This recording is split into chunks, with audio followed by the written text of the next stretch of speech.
آپ کہتے ہیں کہ جو بلوچ یہ جو مانگتے ہیں، آزادی مانگتے ہیں، یہ آزادی نہیں دی جا سکتی کیونکہ ان کے مطالبات غیر آئینی ہیں۔ وہ کہتے ہیں ہمارے مطالبات آئینی ہیں۔ پہلی بات میں آپ کو کریکٹ کروں، بلوچ نہیں مانگ رہے، یہ چند دہشت گرد ہیں جو فٹ سولجر ہیں، جو کسی اور کے لیے کام کر رہے ہیں، وہ آزادی مانگ رہے ہیں۔ عام بلوچ کا تو آپ نے سروے نہیں کیا ہے کہ بلوچستان کے جو 40% بلوچ ہیں وہ جو ہے آزادی پسند ہیں اور آزادی چاہتے ہیں۔ بلوچستان کا جو ڈیموگرافک اگر میں آپ سے پوچھوں کیا ہے؟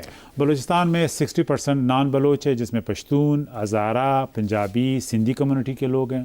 40% جو ہے وہ بلوچ ہیں، اس میں 0.1% بھی یہ 1500 لوگ نہیں بنتے۔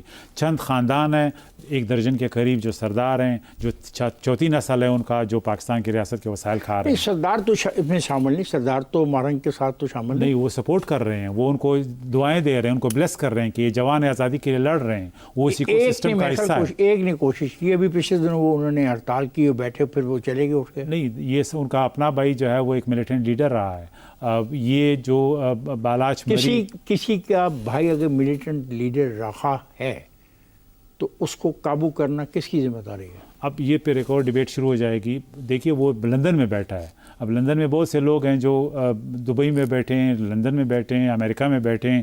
اب انٹرنیشنل لاز ہیں، ان پہ ہاتھ ڈالنا آسان نہیں ہے، تو وہ تو ایک مشکل پروسیس ہے۔ اگر آپ پاکستان میں بھی یہ جو ایک ہمارے کاؤنٹر ٹیررزم کے لوگ جب ایک دہشت گرد کو گرفتار کرتے ہیں، اس کے لیے کم از کم انٹل بنیادوں پہ 1.5 سال لگتے ہیں۔